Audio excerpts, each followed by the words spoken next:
Okay, good evening, everyone. I'd like to call the December 12th, 2024 Community Services Committee meeting to order. Grimsby is situated on treaty land. This land is steeped in the rich history of the First Nations, such as the Haudenosaunee, the Haudenosaunee, the Anishinaabe, including the Mississaugas of the Credit First Nation. There are many First Nations, Métis, and Inuit people from across Turtle Island that live and work in Niagara today. The regional municipality of Niagara and Grimsby stands with all Indigenous people, past and present, in promoting the wise stewardship of the lands on which we live. Are there any disclosures of pecuniary or non-pecuniary interest?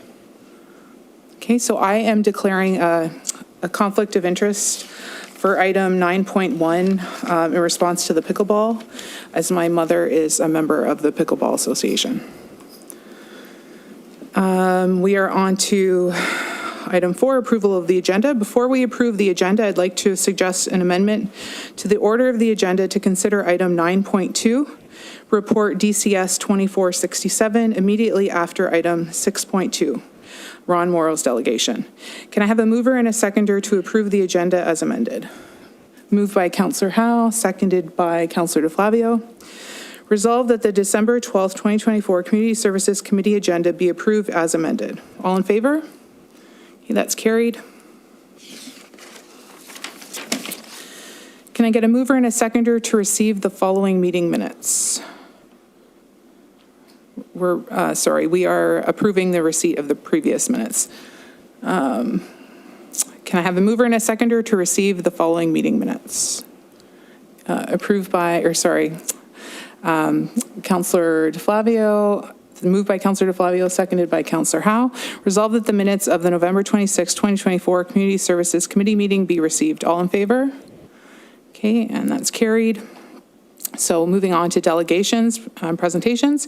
Tonight we have 2 delegations. The first is from Melissa Rusich, the Special Events Coordinator for the Town of Grimsby, as well as the Grimsby Santa Claus Parade Committee, and Deputy Mayor Korstanji. Can I have a mover and a seconder to receive this delegation? Moved by Member Breather, seconded by Councillor Howe. And Melissa, if you could please come to the podium.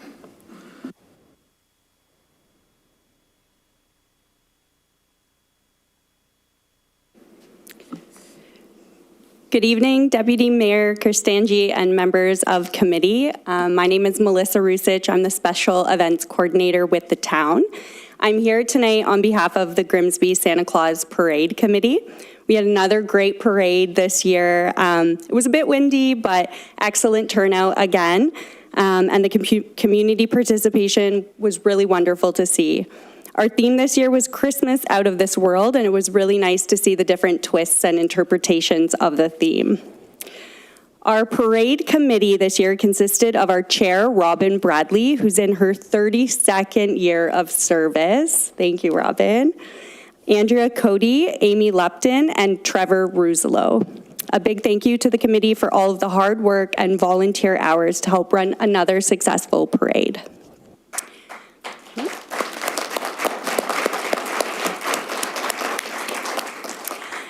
I'm just going to speak a little bit about the parade, and then Amy will introduce the winners. So Grimsby held its first parade in 1958 and had 27 entries.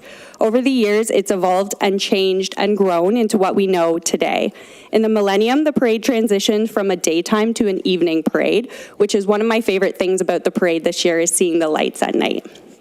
We are now in our 67th year. We had about 80 entries, with 36 of those being local business entries, and around 40 not-for-profit and community organization groups, churches, and schools. We estimate over 15,000 people attend the parade in person. This year, much like last year, we had an accessible viewing area for those with disabilities to have a space to park and a comfortable viewing space to watch the parade. Our live stream this year had 9,500 views on Grimsby's Facebook page, an additional 56,000 views on Niagara 411, and close to 3,000 views on our YouTube link. The live stream is one of our more recent additions to the parade, and year after year we receive positive feedback from those who are unable to watch the parade in person, or those who have moved out of Grimsby who still would like to watch the parade. So we're happy to continue to offer it. Events like this would not be possible without the dedication and support of many community members, our parade committee members who meet for many months behind the scenes organizing the parade, our generous sponsors who help fund the parade, many of which are local organizations and businesses who continue to support year after year, our lineup volunteers on the day of, student volunteers and traffic marshals, and community members who spend hours building floats, decorating vehicles, creating costumes, and donating in-kind services to contribute to this favorite community event. This year, our Grimsby Firefighter Association collected 1,072 kilograms of food and close to $1,600 in monetary donations for GBF, which speaks volumes of our community. So thank you to everyone who volunteered and donated. I now like to invite Deputy Mayor Kirstangi and Parade Chair Robin up to the front to present our awards, and Amy Lupton will introduce our winners.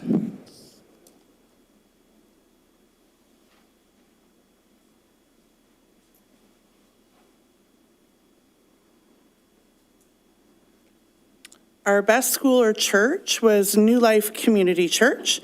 New Life Community Church entered the parade this year on theme with a light-up rocket ship float, planets, stars, and astronauts. They even had a robotic space arm placing a star on top of the Christmas tree. If New Life would like to come up and receive their award, congratulations.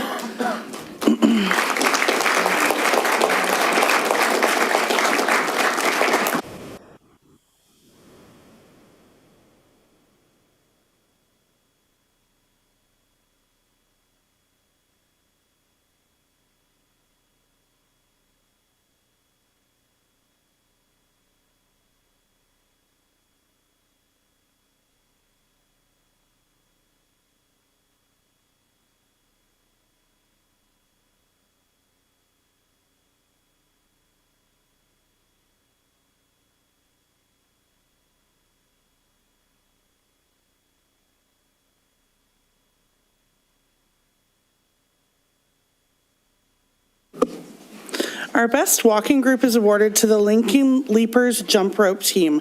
The Lincoln Leapers jumped their way down Main Street, bringing light-up fun and alien invasion to the parade behind the spaceship-studded vehicle. Congratulations to the Leapers.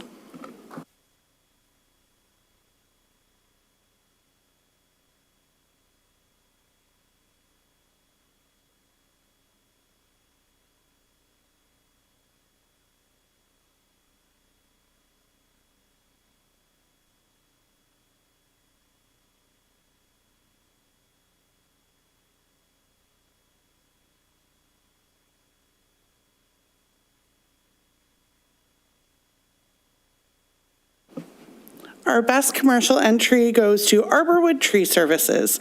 Our best commercial entry this year is Arborwood Tree Services. Arborwood brought a festive green-lit float of aliens invading Whoville to the parade, complete with a floating spaceship and alien abduction of their beautiful tree frog mascot. Congratulations, Arborwood.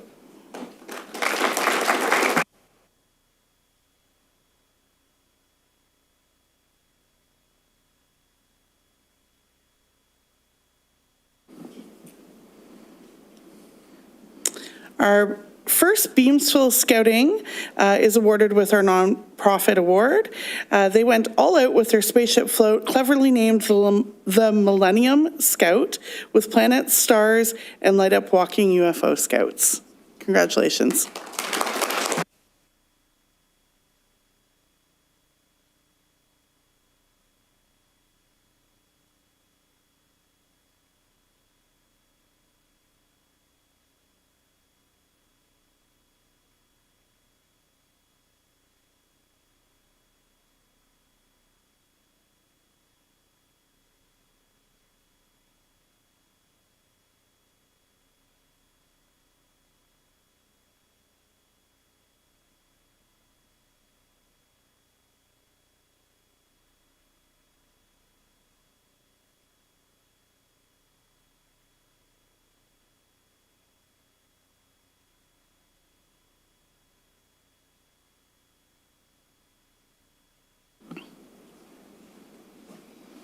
Our crowd pleaser this year is awarded to In Bloom Dance.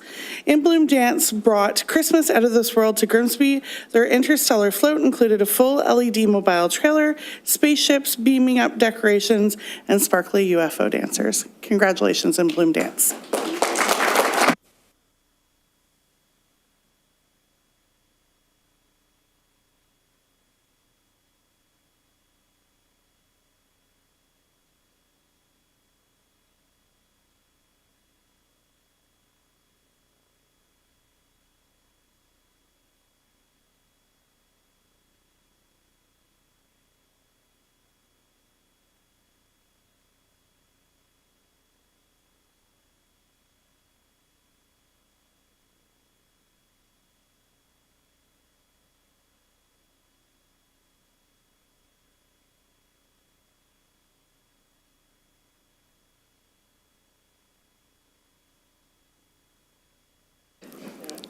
Thank you, Amy. That concludes our presentations for tonight. Thank you to everyone who helped to make it possible, and we're looking forward to another great year next year.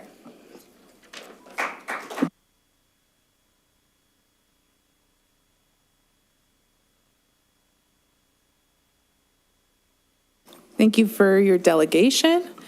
Resolved that the delegation from Melissa Rusich and the Grimsby Santa Claus Parade Committee be received for information. All in favor? Okay, and that is carried. So we will give everybody that is here for the Santa Claus Parade some time to exit unless you would like to stay for our meeting, but we'll give you a few minutes. Thank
So the second delegation tonight is from Ron Morrow from the Grimsby Tennis Club. Can I have a mover and a seconder to receive this delegation?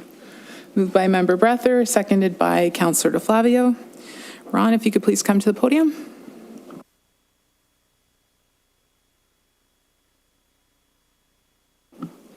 Thank you. Over the past on and off 15 years, I've been very lucky and honored to be president of the best tennis club in Ontario.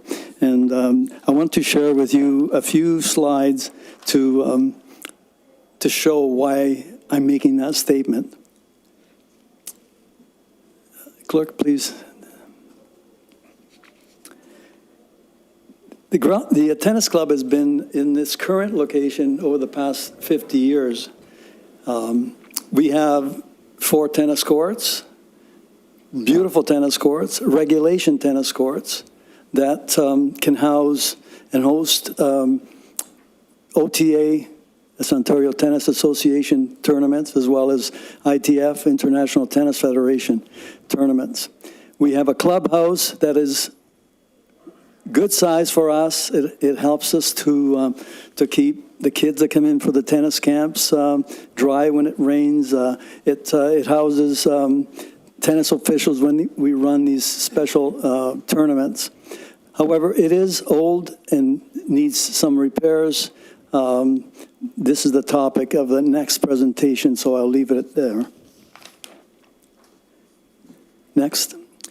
So we are an outdoor club only. We are managed by a 10-member volunteer executive. We share our 4 courts with the public. 2 of the courts, Monday to Friday, 9 to 4, are shared with the public. But we also share with the public during the summer when the tennis camps that the town run all week long on all 4 courts. High schools use our courts. Montessori school uses our courts. So we do share. And we have a reciprocal agreement with the town that has been in place for the last 40, 50 years. Reasonably priced membership registrations. And octogenarians, we do have some. There are at least a dozen octogenarians that play tennis, and they can beat me.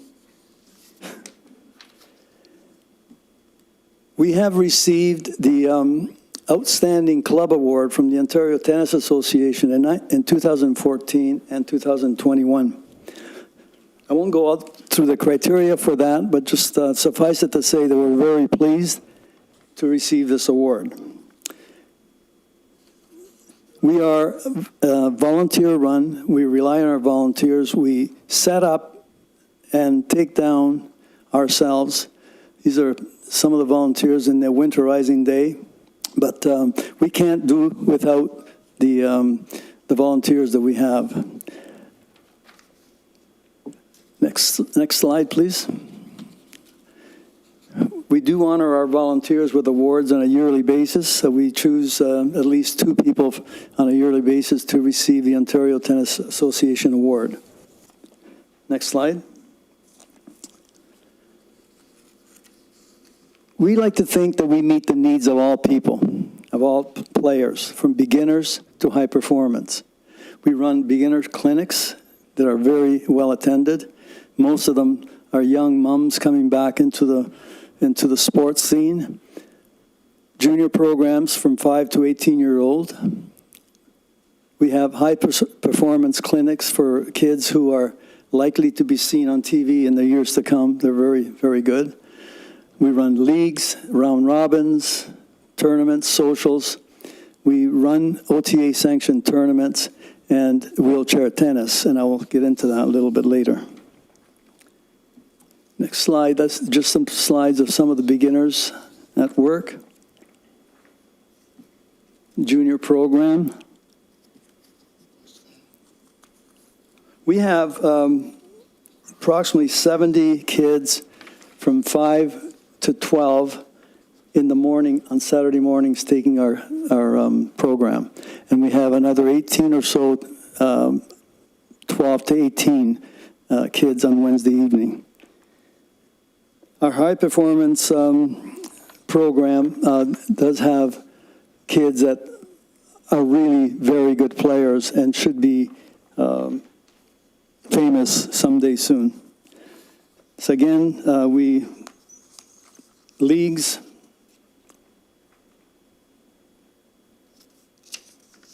And next slide, please. I want to emphasize that on top of being centered around our members, we also feel that we are community-based. We have a good connection with on-para tennis players. You may know, we have run 3 wheelchair tennis tournaments. These are International Tennis Federation tournaments in Grimsby. And over the course of the 3 years, there have been at least 60 to 70 wheelchair athletes from 10 different countries. And they brought comments to us saying that our club was by far one of the best clubs in hosting the wheelchair tournament. And we did this, by the way, without a clubhouse that was not wheelchair accessible. But thanks to the Livingston Activity Center, we managed. Next slide. This is what it looked like on opening day last year. We had strong support from community, and Jane Castillo was the main title sponsor. Next slide just shows you a few of the athletes: Spain, USA, Canada, Austria, and so on. And as I said, the next slide is we hosted a Have a Go Day. That's to have people who have disability try tennis. So On-Para came in, they brought wheelchairs down, and there were some people that were not members that tried it. And they have become part of the wheelchair athletes that compete, believe it or not, in different countries now. Some of them compete at the Olympics as Paralympics.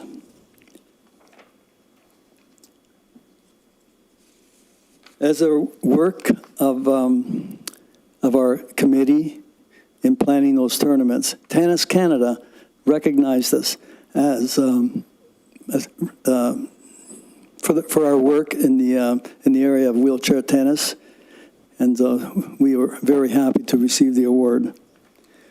One of the major events at our club is the Wimbledon Whites, which runs around the time of Wimbledon. All ladies, as you see, all dressed in white, and they have their tea and everything else that goes along with it. And again, being part of the community means raising funds for charities. Over the past 15 years, we have raised a lot of money for various charities. We choose each year. But in the last few years, we had West Lincoln Hospital a couple of years, and the GBF for a couple of years. This past year, we raised, as you see, almost $10,000 in support. Finally, over the past 50 years, the Tennis Club has been providing healthy activity to citizens of all age. I'm not sure if you've seen the study, but tennis is one of the sports that gives longevity. I think part of it is that you have to make so many decisions when you're on the court: backhand, forehand, lob, drop shot, and we think that this keeps us young.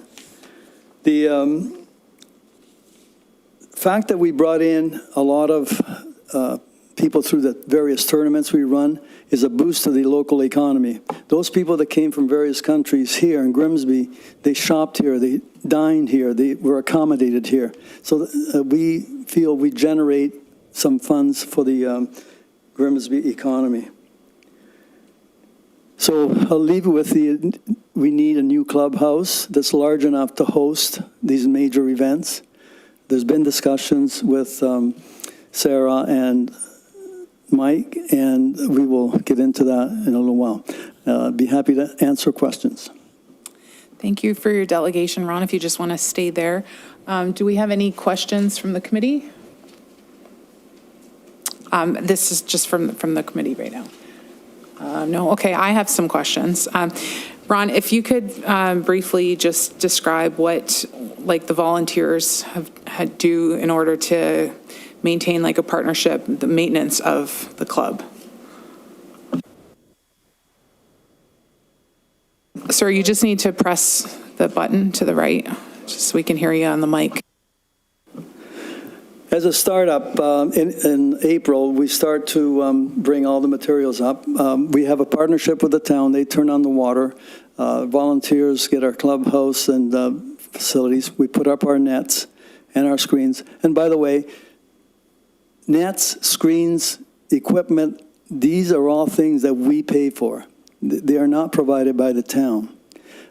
So when a net breaks down, it's a $500 item.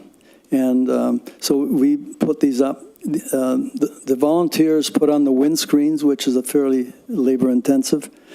If the winter was harsh on the courts and there's some cracks or holes, we do some caulking. We do that ourselves. But volunteers also help us run leagues and tournaments and all the activities that I mentioned in the slides.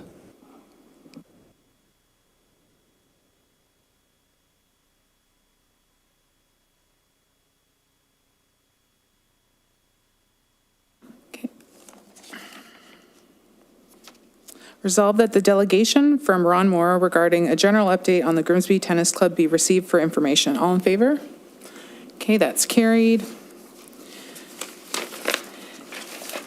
Ron, if you'd like to have a seat, you can go ahead. Thank you. Can I have a mover and a seconder to get the tennis clubhouse building replacement report on the floor for discussion?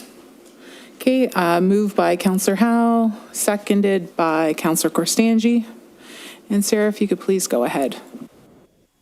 Thank you. Through your chair, I'll keep the remarks fairly brief. Hopefully the report was fairly easy to follow. So the clubhouse was built in 1980. I'm pretty confident that most of you are familiar with the clubhouse. I know many of you have been there for the wheelchair tournament that Ron was even referring to earlier.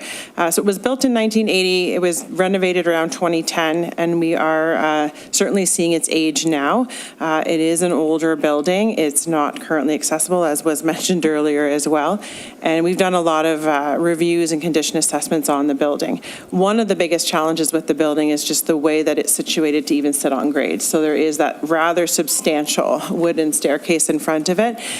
So when we've looked at all of it in terms of what the building needs in the next even 10 years and the condition of it currently, with all of the accessibility requirements as well, Mike did some great work to look at some different options, and the option that we are recommending to maintain a clubhouse at the tennis club is to actually go towards more of a modular building that would be, I'm going to call it a classroom, but it's going to be nice in a classroom. Would be that type of a modular building you would maybe see of a classroom, but it would have washrooms as well available to it at ground level, so they would become accessible, and we would remove the existing older building that is there. The plan with this new building is we'll have a clubhouse area, so a main sort of center room, and then we'll actually have washrooms that can be separated, so it can also service other purposes like our lawn bowling club, or potentially even other odd events if they were in that area as well. So happy to answer any questions if there are questions. Are there any questions from the committee? Councillor DeFlavio? Thank you, Chair. Through you.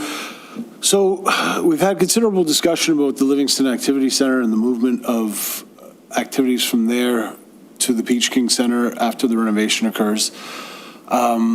With that has come discussions about that site and what will occur with that site.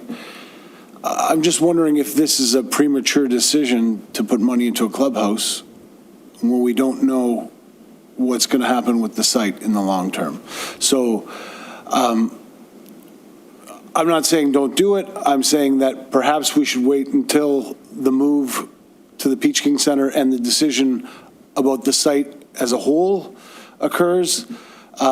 Maybe open up the Livingston Activity Center to use the washrooms. I don't think there's accessible washrooms in there either, though, so that's going to be a problem. But just because I don't want to build something that we then have to take down, and not that that's what's going to happen, but we don't know what's going to happen. And until we make that, until council makes that decision and the decision's made about the site as a whole,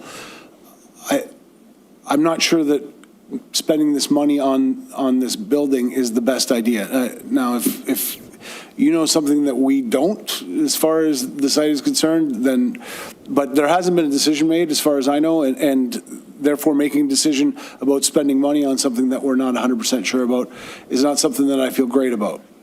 I just don't want to spend the money twice, that's all. Sarah? Through you, Chair, great question, and I maybe should have expanded further on that. Certainly, the potential of what may occur on that site as a whole could change in time, and that was one of the reasons as well, one of the factors we looked at to make it modular, or mobile, I should say. So this building would be movable. So if it was to be decided that we were to do a different configuration or move locations, we wouldn't build it twice. We would be moving it. So that was one of the reasons that we made that decision versus investing in substantial investments in an older building that would be fixed, so we wouldn't be able to move. So the investment is better to make in a mobile solution because we could move it elsewhere one day on the site or elsewhere to address those issues. In terms of waiting, we do have some pressing needs. It needs to be accessible for next year, and it has some conditions on the building that really need to be addressed in the short term. So those were all the factors that went into why we were looking at a mobile solution. I should have used the word mobile maybe rather than modular, so I apologize for that. Councillor Cristangi. Thank you, through you, Chair. Couple quick questions. So I know the clubhouse now has the wooden stairs that go up.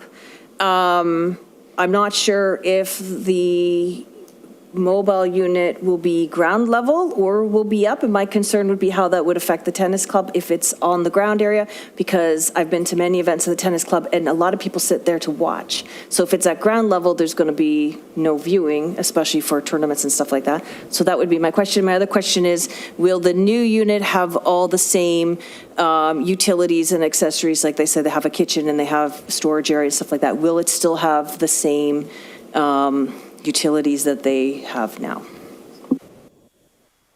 Sarah? Through the chair, so the mobile unit would be more at ground level, making it more accessible. We have talked with the tennis club. You're right, it does impact some of that viewing. However, we believe that we can do things on the site to still provide viewing in other ways. So that is something that we can manage, but also make that whole facility more accessible and easier to get in and out of. In terms of the amenities there, it wouldn't be exactly the same probably, but all of the key functions would. So there would be a small sort of kitchenette area, washrooms. Storage may not be part of that mobile building. We might look at something else as part of the site that the tennis club has agreed to do some work on to support as well. So we will make sure it has all those pieces, but it might look a little bit differently than it does right now. Okay, so my question, I have two. Is there a grant that we could potentially access or apply for? And the second one would be, and I had a similar concern as Councillor DeFlavio, just on that location. If we were to move it, do we have an idea of cost to move it, like as far as setting it up, and then if we did have to move it? Through the chair, so we certainly can look at grants, but again, we are on a little bit of a time sensitivity, so we would be looking to move the work forward. If something came along, we'd be happy to take a look at that, or even future site repairs as well at the site. In terms of a cost to move a mobile building, I really couldn't give you an accurate figure. It certainly would be much less than replacing a building. I don't know. I would be giving you a wild guess if I gave you that figure. I don't think it would be incredibly difficult to do because it's at ground level. Sometimes the bigger work, sometimes with that, is actually preparing the site to put it on. So I don't think it would be a substantial cost relative to the building. Okay, last question. Sorry, I don't know if you mentioned this. Are you planning on doing it on the same, like, blueprint, same area, or a different, slightly different location?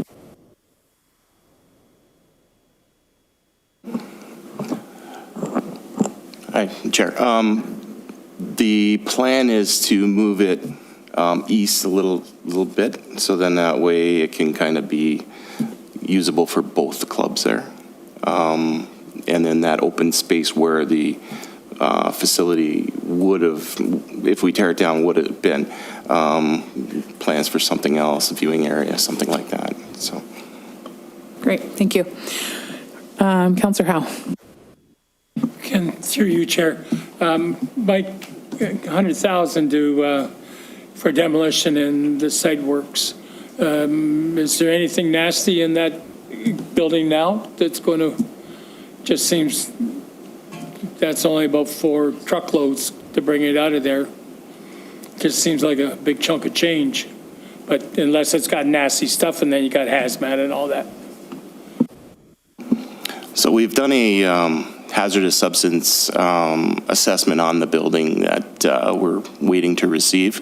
We do know that there is asbestos in the building. To what amount, and it could be in the roofing product, everything else. They've actually, our provider has actually looked at that and they're sent it to the lab. So at this point, I don't know exactly how much there is in there, but from, the previous assessments we've had done, it's not a really significant amount. Okay, with no more questions, resolve that report DCS 24067, Tennis Clubhouse Building Replacement dated December 12th, 2024 be received, and that the Community Services Committee recommends council support the demolition of the tennis clubhouse and that a modular building be installed at the site. All in favor?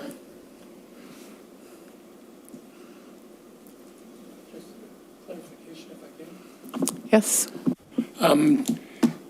But this would be subject to budget approval, or are we going prior to budget? Sarah? Through the chair, this is in the 2024 budget. So the costs related to the recommendations are also within the dollars that we have for that budget. So it already is in there. Yes. Okay, so we'll ask for that vote once again. All in favor? Okay, and that's carried. Moving on to item 7, museum business. There's no museum business today, or consent reports. Moving on to discussion reports. Can I have a mover and a seconder to get the Mayfair Pickleball Court Survey results and recommendation report on the floor for discussion? Okay, moved by Councillor DeFlavio, seconded by Councillor Howe. And Sarah, please go ahead.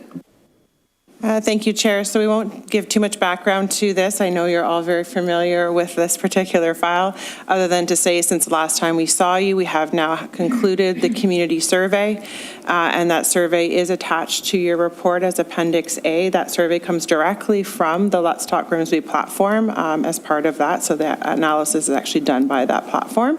And Trevor is going to walk through just some of those results and summarize them for this committee. Everything you're going to see looks a little different than the actual survey content you see in Appendix A, but it is all generated from the exact same data, so there's no new information being shared. It just looks a little graphically different. And then he'll also go over the recommendations that we have put forward today. Thank you, Sarah.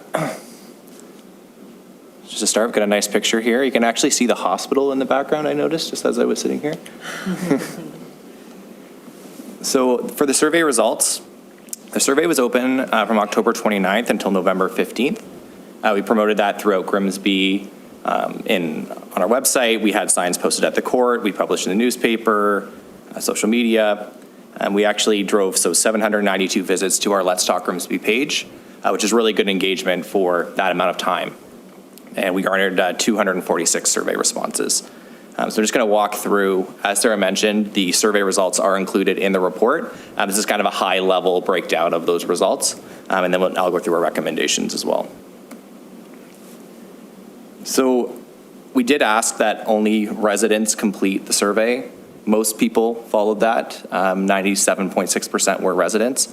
We chose not to remove the ones that weren't, because we actually have to go through the company to have responses removed. And because there were so few, it didn't really sway the trends that we saw in the survey, so I just thought I would mention that. Over 160 local postal codes were represented. And for age ranges, no big surprises here. Older adults making up the bulk, but at the same time, we had representation across every single demographic. Only one for 80 plus and one for 0 to 19, but we were able to get responses for each. From a current use perspective, so asking the public, how to use them right now, the number one response was drop in with family and friends, followed by dropping in with pickleballers or people who play pickleball. Grimsby Pickleball Association members was next. Non-court users, we were really pleased to see this. 36 people who had never used the courts before completed the survey, which was great. It gives us a really valuable sense that we're getting even more interest in how people who are approaching the sport for the first time want to engage. And then we also had 17 people who indicated they're on the wait list for the Pickleball Association. From a court accessibility standpoint, 43.9% reported frequent difficulty accessing the courts. So definitely something that we need to improve on there. Occasional, 28.9%, and never, 27.2%. The reason to play, number one, fitness and activity, followed by fun and enjoyment, social interaction, and sport and competition. Ease of finding court information, somewhat easy at 54%, very easy 21%, 25% for not easy, still not where we want to be. So I think we definitely are looking at for some improvements for communication. In terms of where others play at other facilities, we had, quite a bit of a mix. The majority saying they don't play at any other facility, so 95 saying they don't play anywhere else other than the Mayfair courts. So just some quick percentages here. Again, these are expanded in more detail in the survey, but 80% in favor of more indoor and outdoor courts, 64% wish to play twice per week or more, 39% wish to play 3 times per week or more, which is very, very high from a service level perspective for what we normally see in other sports. 87 support prioritizing Grimsby resident access to courts. 56% indicated they prefer blocks of time for dropping in use, and 60 minutes was the preferred game rental duration of the 4 options that we gave. For play preferences, number 1 was reserving a court for a self-arranged group for a small fee, followed by drop-in on a first-come, first-served basis. Third, open paddle saddle. A paddle saddle is a way of determining who plays next. They put the paddles into a saddle and it determines who's on the court next, so it's kind of like a group engagement. And lastly, organized membership-based community leagues and rentals. Preferred scheduling model. Majority drop-in, and a combination of drop-in and reservations at 42.9%. Additional 24% indicated they'd like to see league play. Drop-in only at 20%, and a combination of drop-in leagues, which is the current model, at 13%. We did ask the question that if you wanted to participate in programming at the courts, how would you like to engage with it? Organized registered programs, so that could be like a league or a 10-week program, 124, instructional clinics, 87, public tournaments and community events, 106, family pickle events, 103, other 47. This was a pick 3, so some of these you were able to select multiple options if you're seeing numbers that are much higher than the total number of survey respondents. Time of day preferences, I believe there was the ability to select 3 here. Again, really valuable information for us about when the courts want to be used. But again, no surprises here for us. Weekday mornings, weekday evenings, and weekend AM. We were not surprised to see those as our peak times. So I'm going to go through the recommendations that we've made. This isn't a choose one recommendation situation. We're asking that all 4 recommendations that are included in this report go forward. The first being that we start fresh. We've heard from the survey, I think, a clear direction that the current model that we're employing at the courts isn't working, and that we move forward with a new allocation schedule starting next year. And that would be built upon the following 3 priorities. So when I say priorities, I mean when we actually go to build the schedule, the frequency in which you would see these things on the schedule are in this order. So reservable 60-minute public rentals for a small fee, free public drop-in times with a 30-minute time limit. The 30-minute time limit is currently what we use for the drop-in courts. And then reserve blocks for league time using a defined allocation formula. Now, in my report, or in the report, we did include a sample formula for allocated time. That's just an example. When we go to do allocation, when we do for a hockey association or a soccer association, that really involves sitting down with a specific sport and getting a good understanding about what their needs are and coming up with an agreement about a fair allocation of time. Because every sport's different. How many people can be on the court? How do people like to engage with them? So in the event that these recommendations move forward, our next step would be to go into negotiation to decide what type of allocation formula we would use and bring that back for approval.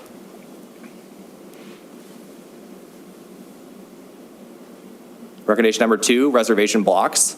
So the current model we have at the courts is based on full court allocation in the sense that you have club use on 2 or association use on 2, public and public on 2.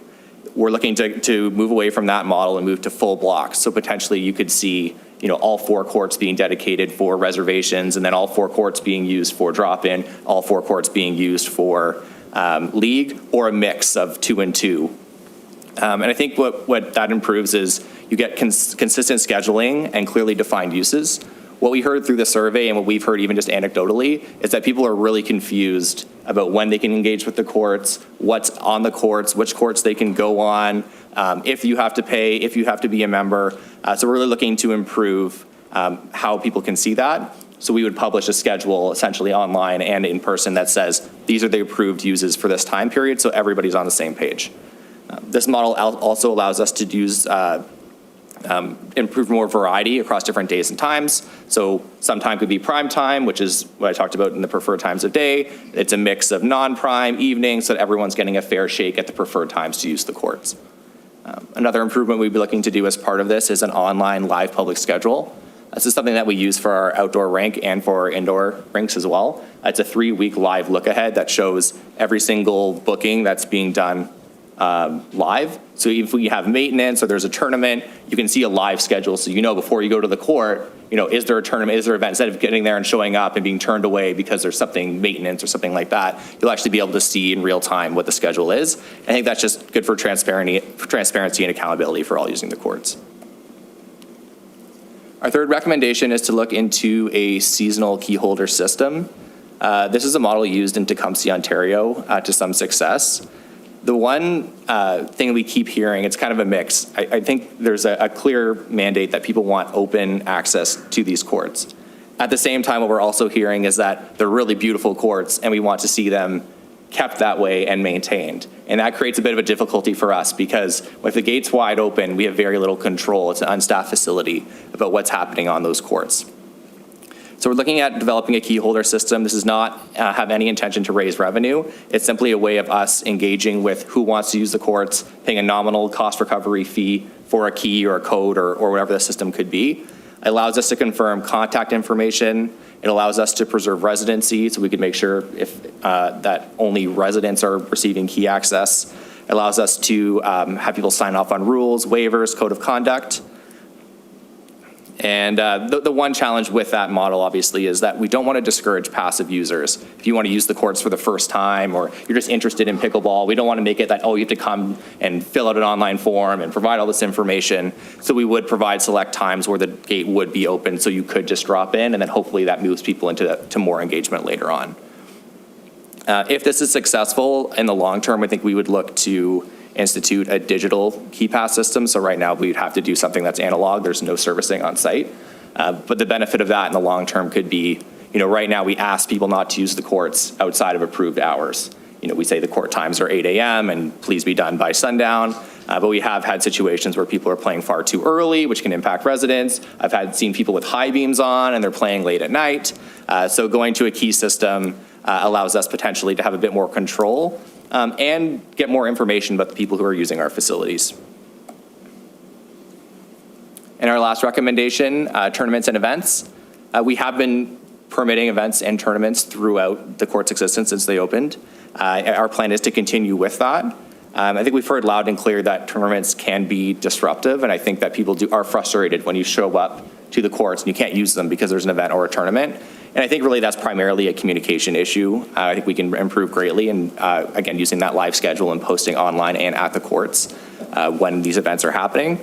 And then obviously trying to limit them. I put in the report, it said, a maximum of 1 per month, which we think is reasonable. It still allows the community to benefit from tournaments and, skills developments. The Pickleball Association has done big events for National Pickleball Day, which have been really successful. So I think we still want to see those continue, but also making sure that the community is aware and understanding of that type of use. I've spoken a lot about communication throughout this report, but again, really looking to make some improvements to communication on the courts. That would include court signage. So if we were to move forward with a weekly schedule model with blocks, we would post those blocks in a big sign at the court so everyone's aware. And that would be supplemented by the online schedule that I mentioned earlier, which would be live. So if there's maintenance or a closure or something like that, we can implement that in real time. And that would also include improved web page and standard notification procedures for schedule changes, like I said, for tournaments, events, maintenance. So some of the risks and challenges that I just wanted to cover. One of the biggest challenges we're seeing with the way these courts are engaged with is we're not, as staff, we're not there. It's in a public park, it's not in a staff facility. So we do have a limited ability to facilitate issues and conflict on site in real time. And I expect that would continue with these recommendations. Having a reservation system, of course, will ask that the public be respectful and use their allotted time and follow the rules that we post, but ultimately there's no staff member dedicated on site. Of course, we would work to facilitate ongoing issues, and with a reservation system, we would have contact information for the person who's booking. If we have a key holder system, we have a sense of who's coming. So there are ways that we can facilitate issues, but it's not like the Peach King Center where you call the radio or you go to the front desk and someone's able to provide customer service in a real-time environment. Cost and staff time to facilitate a reservation system. I've done a lot of work with reservation systems, and I can tell you that there's definitely a staff, it rains and now we have to refund if there's a cost or move things around. So if that's the model we're moving forward with, there will be cost and staff time to facilitate that. And right now, the Grimsby Pickleball Association does perform a valuable maintenance function of our facility. They do a lot of blowing the leaves, making sure the facility is in good condition. Based on the changes with this model, we expect that the town will take an increased responsibility for maintenance at the facility. And whatever maintenance standards we decide, that obviously could have a staff impact as well. So next steps, with the approval of the recommendations in this report, staff would plan to return with a draft schedule for the 2025 season early, and I think at the January meeting, and that would need approval from the Community Services Committee. Sarah and I could take any questions. Trevor, if you can shut your mic off for a second. Yep. Thank you very much for that. Questions? Councillor DeFlavio. Thank you, Chair. Through you, a few questions. I'm reluctant to start the discussion, but I do want to make sure we get this right. So we heard repeatedly about the idea of a paddle rack, which is the traditional etiquette for pickleball, where if you're a drop-in and you put your paddles down, and then if there are X number of paddles, you play in fours. There's a whole etiquette that you could post up on. Have we, I don't think you mentioned a paddle rack, or if you did, I missed it. Was that something that was considered for drop-in play, so that way we have a system in place that employs that sort of traditional drop-in method? And then I have other questions. Trevor? Through the chair, we did consider that. It was listed as number 3 in one of the questions. That one's a tricky one to facilitate because it involves kind of a direct involvement, so the town would have to be directly involved in the facilitation of who's playing. And what we are learning is that pickleball players also play at different levels. So if you're a certain rating or a lower rating, you want to make sure that people are at an equal playing.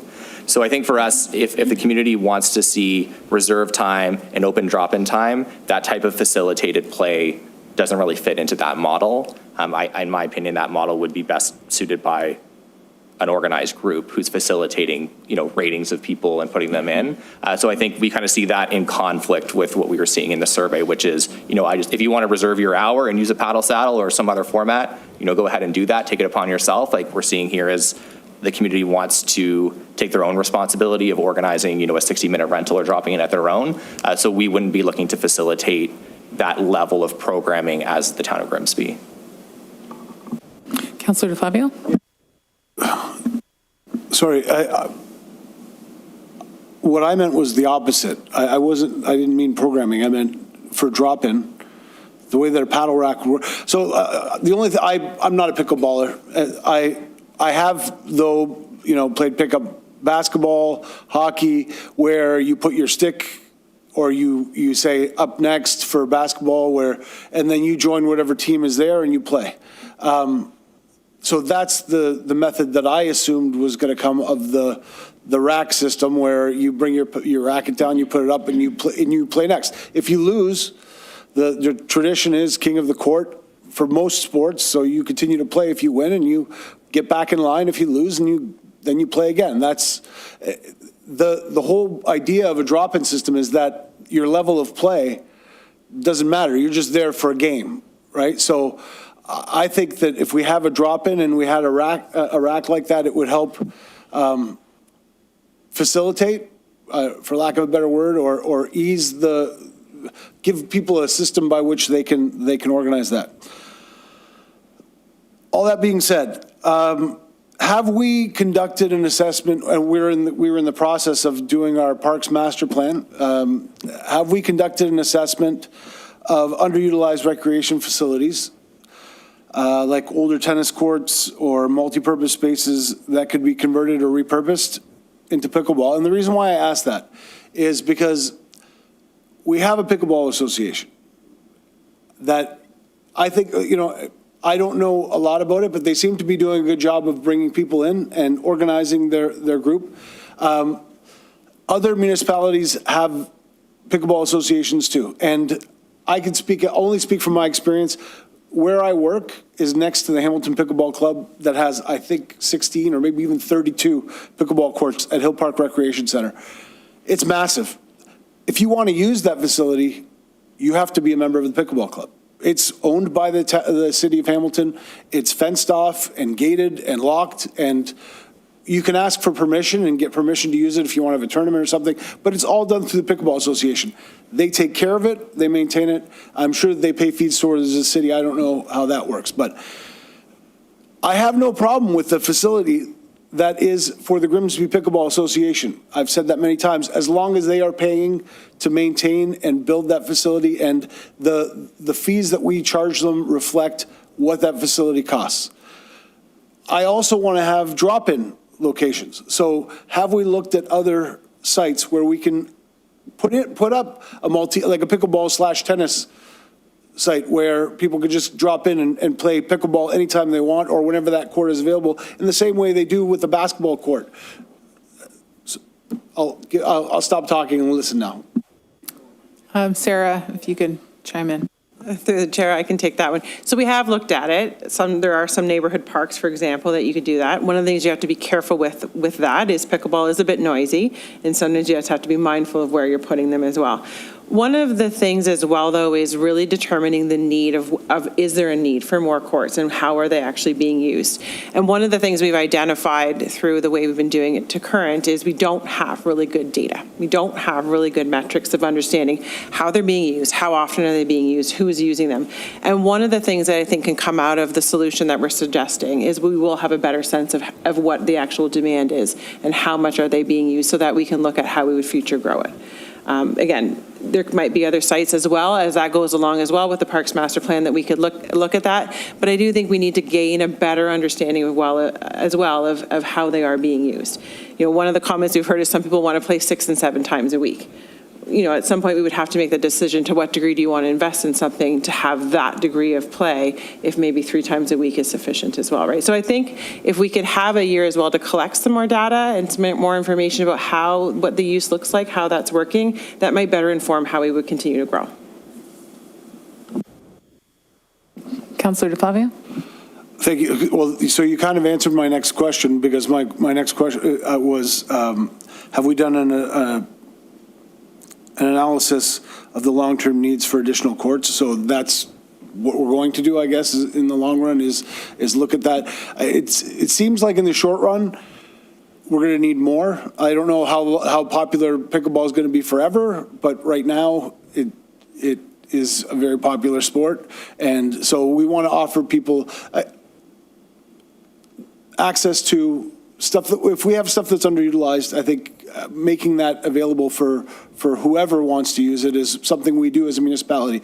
And as far as the noise is concerned, as a basketball guy, if you live next to a park where people play sports, complaining about the noise is kind of, because most of the time it's empty, so you get the luxury of having a park near you, and you know your kids get to play on the play structures, and then that's part of the deal, right? So I understand about introducing a new use into a park where something already exists, but if there's already a tennis court, which tennis makes noise, if there's already a basketball court, basketball makes noise, then making it pickleball, I don't think is an overwhelming change. The sound of pickleball is a distinctly annoying sound. I will give you that. You know, with all due respect to the pickleballers, it is a distinctly annoying sound. But that being said, when you're next to a park, I think you have to accept the fact that there's going to be some sounds that come from the sites that are there. Whether it's children playing on the play structures or whatever that is, there's going to be some noise that comes with that.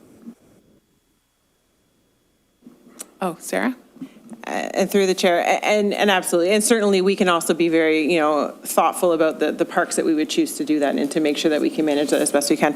It's perhaps not a great thing that I didn't mention the Peach King Center, because when we do have the expanded Peach King Center, that will also provide a new resource as well for some pickleball, indoor of course, but a little bit of a different solution as well there too. So that will also be a factor. There's also some other pickleball courts that are emerging in the community. We might find that might help to augment too. So for example, the Grimsby Curling Club actually put outdoor pickleball courts on their property this summer, spring and summer as well. So, there might be other solutions that emerge as well that sort of support that collectively within the community.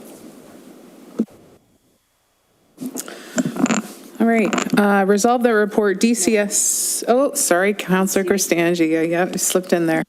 Thank you, through Chair. Just a quick couple of comments on the scheduling. So I know you haven't done it, and that was just a brief. Something to consider is the heat in the middle of the day. We wouldn't want one, say, just public drop-in always in the middle of the day where it's way too hot to play. The other thing is time change and how dark it gets early, depending on the time of year. So if one group specifically had, like, say, just in the example, 6:30 to 8:30, and then all of a sudden it's dark at 6, and you're not supposed to technically be in the parks, then that eliminates that time frame. So just something to consider if there's not lights or anything, but I know you guys know that. But the other thing is, I like it. I like that you're using a range of feedback with a multitude of different things, and I think it will create great data. And so I'm assuming this is sort of, I don't want to say pilot, but we'll see how this goes, collect the data, and if we have to sort of re-go from there, go from there. Perfect. Okay, resolve that report DCS 2466 Mayfair Pickleball Courts survey results and recommendations dated December 12, 2024 be received. And one, staff develop a new allocation schedule for the Mayfair Pickleball Courts to be implemented for the 2025 outdoor season. And two, that the pickleball court allocation be shifted from the current guaranteed use system to a reservation block system. And three, that a seasonal key holder program be implemented for court access during reservations and public drop-in times. And four, that the town continue to support the scheduling of occasional events and tournaments at the Mayfair Pickleball Courts, where the courts would be temporarily closed for open public use. All in favor? Okay, that is carried. Okay, so if we have any members that are here that would like to leave right now, then now is the time. We're going to give you a few minutes to exit. Would there be an opportunity for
Okay, can I get a mover and a seconder to get the park and facilities names report on the floor for discussion? Moved by Councillor Korstanji, seconded by Member Breather. Sarah, if you can please go ahead. Thank you, Chair. So earlier this year in May, we did bring a park and facility naming policy to you that was approved that guides how we consider naming requests that come forward for parks and facilities. And we also wanted to do, following that, a really good inventory of all of our parks and facilities and make sure we are all in agreement with how they are named. Sometimes there are other traditional names that have gotten used or nicknames that get used for parks. So between this work, our parks master plan, and also planning to do some new park signage, it was just a really good time to make sure we are consistent with the park names that we are using, and also to make sure we had a really good list that acknowledged all of the existing dedications and namings that do exist as well. So in the report, we just summarized some of those existing naming commitments that exist, and in the appendix, you can see the full list of names of the parks and facilities as well. Again, not a lot of changes. There were a few that we did make some small modifications to, but again, just a bit of a data cleanup for us that we thought was good to share with committee. Are there any questions from the committee? No. Councillor DeFlavia, no questions. Okay.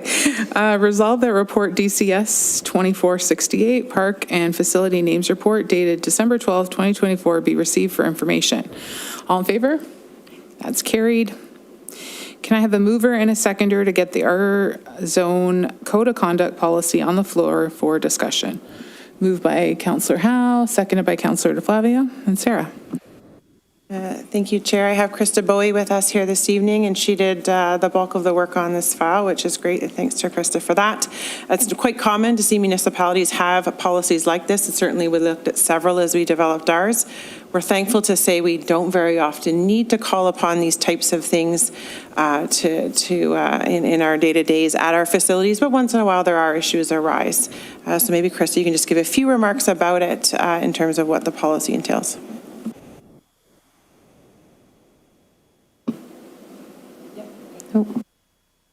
Okay, thank you, Sarah. So yes, as Sarah said, this is a policy that many other municipalities have adopted. It sort of started in Oakville and kind of filtered out into a lot of other municipalities. It's a zero tolerance approach to violence, abuse, and inappropriate behaviors. And as Sarah said, it's something that we haven't had to use a lot, but we just really felt it was time to sort of refresh our policy and take a look so that we can use this in a lot of different areas. So basically, the policy is based on respect for yourself, respect for others, and responsibility in your actions. So the policy outlines expectations for behavior at recreational facilities, and it also can be used at special events, some of our outdoor spaces. It comes with a very visual kind of logo that sort of says you're entering in our zone, and these are the behaviors that are expected in that space. The policy also outlines a process and a set of consequences if behavior concerns arise, and the objective of the policy is just to promote and support positive recreational spaces and to provide a mechanism to address behaviors as they arise. So I'm not going to go into a lot of detail because I think most of you have looked at the policy, but we're open for some questions. Councillor Korstanji. Thank you, through Chair. I'm hoping that if this passes, that we can put communication out through social media to educate the public that this is in place, this is what the expectations are, just to inform the public that this is what we're doing and that we're creating safe spaces. Absolutely. And to your point, I think that was kind of why we wanted to refresh this policy and really put it out there and share it with all of our user groups so that they can share it with their participants and we can really continue to create these really great spaces. It's an opportunity. We can create a sort of a sandwich board at events where we can just say that our events are also covered by the R Zone and just really keep it consistent across our practices so that everybody kind of knows what is expected when they participate in programs, events across the board. Councillor DeFlavia. Thank you, Chair, through you. So what's this going to look like? I would imagine we would have signage on our, like the Peach King Center, the major areas, in the same way that when you go into a school, they might have a respect in sport type signage. The reason why I ask is because I've unfortunately been told about incidences in community parks that would be in contravention of this policy. It's very difficult to police. It's very difficult to, I mean, we can speak about it and we can put a policy in place, but it's very difficult for the municipality to enforce. And I don't want to do something just for the sake of doing it. Like, it needs to be meaningful. So I guess my question is, how do we make it meaningful in facilities that we're not at every day? And what happens if somebody contravenes the policy when there is, because it would be, I wouldn't expect staff members to put themselves in harm's way when there's an incident of violence. You know, calling the police, I guess, would be a response. But what would that look like from a response perspective when somebody contravenes this policy at a facility that's staffed and at one that's unstaffed? Krista or Sarah, if you could take that.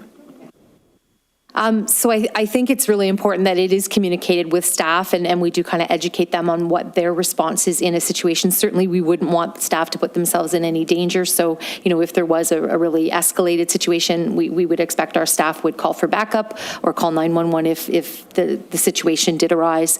But I think it's really, really important that you're right to say that something is communicated well. So I think, you know, aside from the token, you know, kind of putting it on your website and kind of calling it a day, I think it's really, really important to talk to the user groups. So we know that a lot of people use our facilities and they have a lot of responsibility when it comes to that type of usage. So ensuring that all of our user groups get a copy of the policy, you know, that we have an opportunity to kind of maybe even create a Zoom call or something where we kind of talk about what that looks like and how we're going to support those user groups. You know, we want to do a one-page poster that we can put in our facilities, like you said, and maybe some of those go in our parks too. And like I had alluded to for events, we could have a sandwich board where it kind of said, you know, as part of this event, you know, these are our expectations. The policy, again, communicated to staff. There's lots of different opportunities to make sure it gets shared and that effectively we follow the policy. Is that what you're looking for? Yeah. Sarah, go ahead. Just to add a little more to what Krista said, you know, obviously in a staffed facility, it's a little bit easier sometimes because sometimes they've witnessed or they have a firsthand account of what has occurred. So that is often a little bit of an easier scenario. But to your point, in some scenarios, it's going to be difficult, right? Especially if it's particularly he said, she said, and there's not a lot of maybe good content or confidence that we can apply to saying with certainty something happened. But sometimes there is. Sometimes it's a team who experienced something, or you know, several families have come forward. Sometimes there's various evidence and different pieces that we can say, okay, we definitely know something happened here. And it just does give us a mechanism to make a stronger statement. You know, if something happened at an outdoor basketball court, at an outdoor pickleball court, where we feel there's a strong degree of confidence that something did occur, we do have the ability to say, you know, maybe you're not to participate in that activity for some period of time. It isn't easy. I'm not going to say that, and I get what your point is. In some scenarios, it is a little difficult to enforce. But I think even by sharing that and encouraging that and promoting that, we can catch quite a bit of it. I would just like to add as well that I think the more that we can put this out there as a warning, and so it's communicated by all of the groups at the beginning of the season, that they know that, you know, if this is a parent, let's say, that is abusive, you know, yelling at an opponent or whatever, that you could be kicked out and potentially not be able to see your kid for the rest of the season. So if we put that out there and they know that there's a consequence to those actions, then, you know, hopefully that's going to stop things beforehand. I had sent you a poster, Sarah, about the soccer, you know, about keeping in mind that this is a teenager that's reffing a game. I want to make sure that our refs and mostly our young refs are taken care of, whether it's soccer, whether it's hockey, whatever, and that there's some kind of reminder there for adults as well. So are there any other questions? No. Okay. Resolve that report DCS 2409, our zone code of conduct policy dated December 12th, 2024, be received for information, and that the Community Services Committee recommends that Council approve the our zone code of conduct policy attached as Appendix A. All in favor? Okay, that is carried.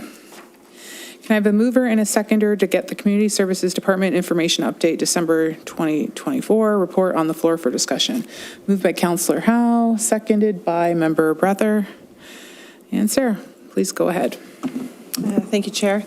So I'll just run through a couple of the items, then happy to take any questions if there are any at the end. Our community user fee study is progressing well.